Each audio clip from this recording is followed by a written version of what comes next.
Frantziako irauten 8. mendearen bukaeran, 1780-1800 urteetan zehar Europan eman zen aldaketari garrantzitsuena izan zen.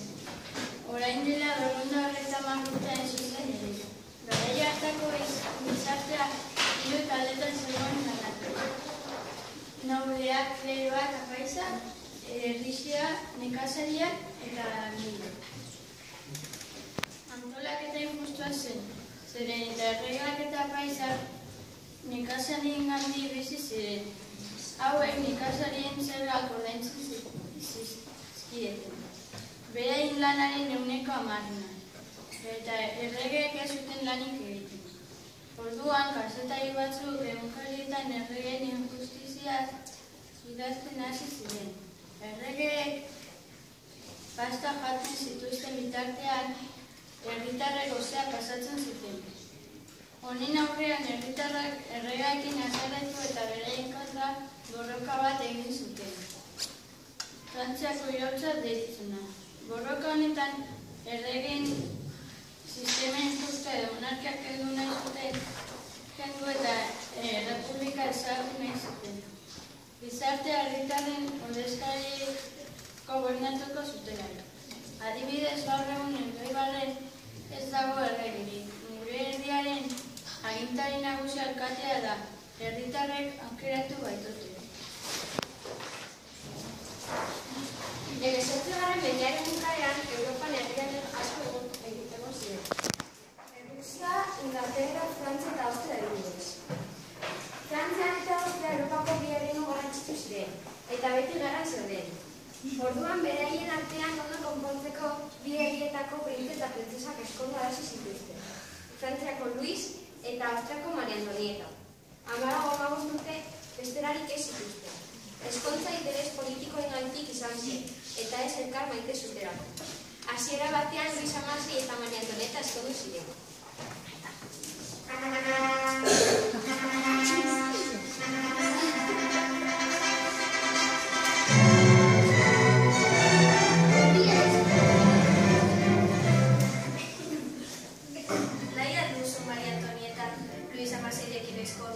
Bai, naiz eta Frantzia ez ezagutu ni Austriara, bai naiz.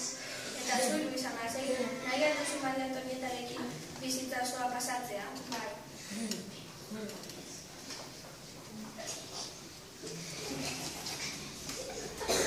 Ondoan, inxumozio bat eman.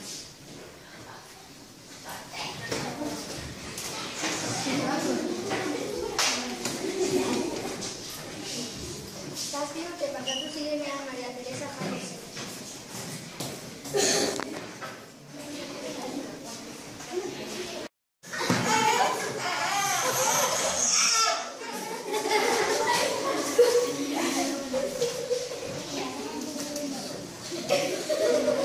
Liburuan Parisen bizitzak eta hauen arteko borroka eman zen. Nobleak alde batetik eta erlijioa bestetik. Gogoratu erregai danetik zutela eta nekazariak pobrezia gorrian bizi ziren.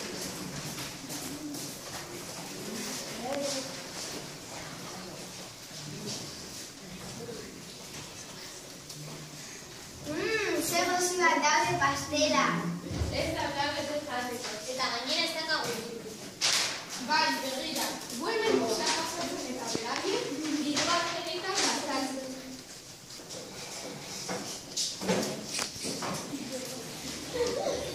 Orduan Diderot, Rousseau eta D'Alembert pentsalaria kultura zabaltzeko entziklopedia sortu zuten. Hori ilustrazioaren garaia nintzen zaio. Jendea gertatzen ari zen injustiziaz jabetu zen eta errarren kontra borroka bati hasiera eman zioten. Pariseko gertaerak deitzen zaio.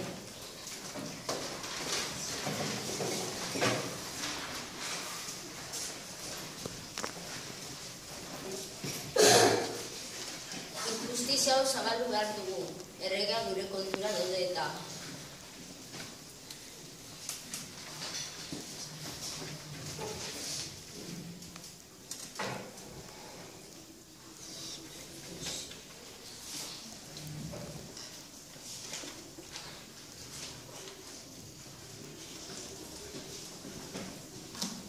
Enziklopedian idatziko dugu eta herritarrak konturatu eta altzatuko dira.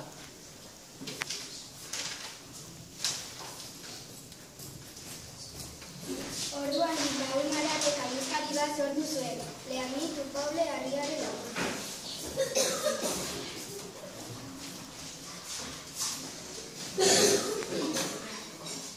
Bonjour, ni Marat naiz, ni lehen herritar pobre bat nintzen, eta badakin nola sentitzen diren herritarrak. Orduan aldizkari bat sortu dut, arrazoi berriak zabaltzeko.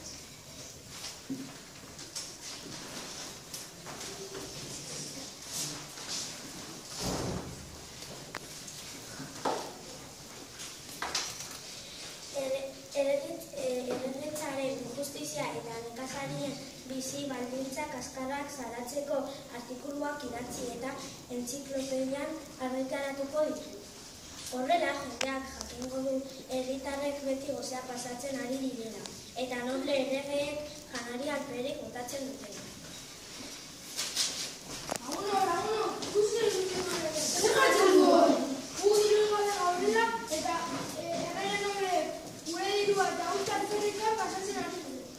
Horrek ez du balio. Altzatuko gara, bazen bazkilara.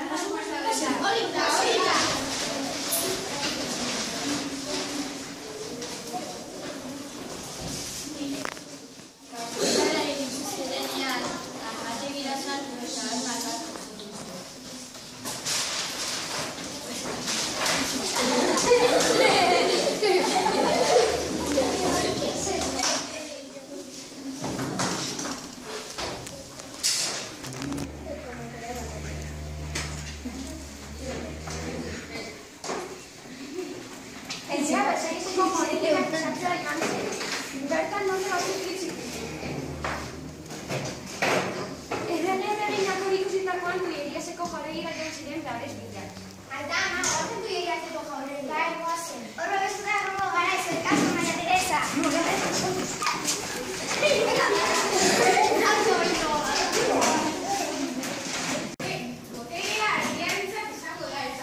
Eta zela, denok ordainduko ditugu aberatsak ere bai. Baina, azuen, zortetan gaude. 1791. Eskerrik asko. Karta sortzaileak hauteskundeak deitu zituen eta Austriari gerra deklaratu zion 1792.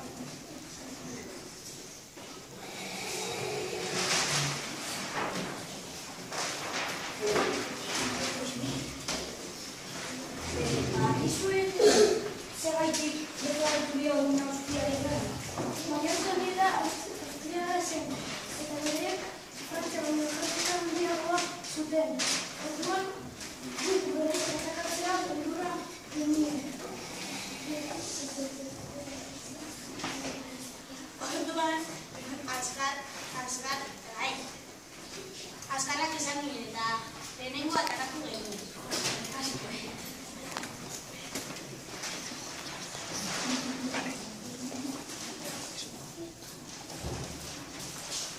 Frantsesak aurreratu ziren, eta Tilleriaseko jauregira sartu ziren, errege erabina harrapatzeko asmoz.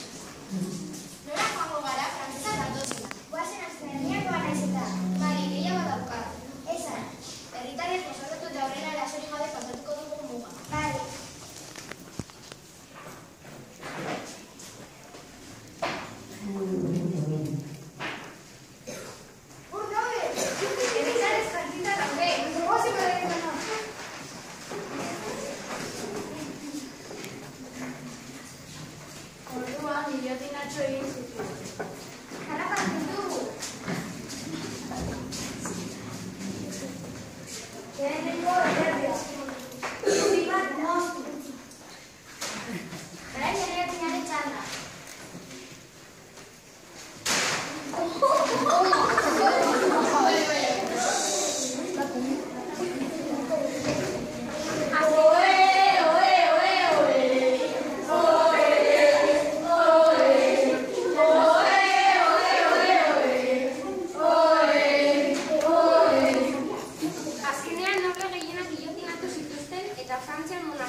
galduak, uste handikoak gure herriaz.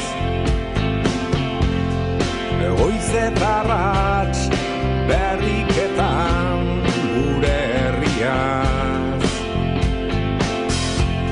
Nik nahi nituzke halako segurtasun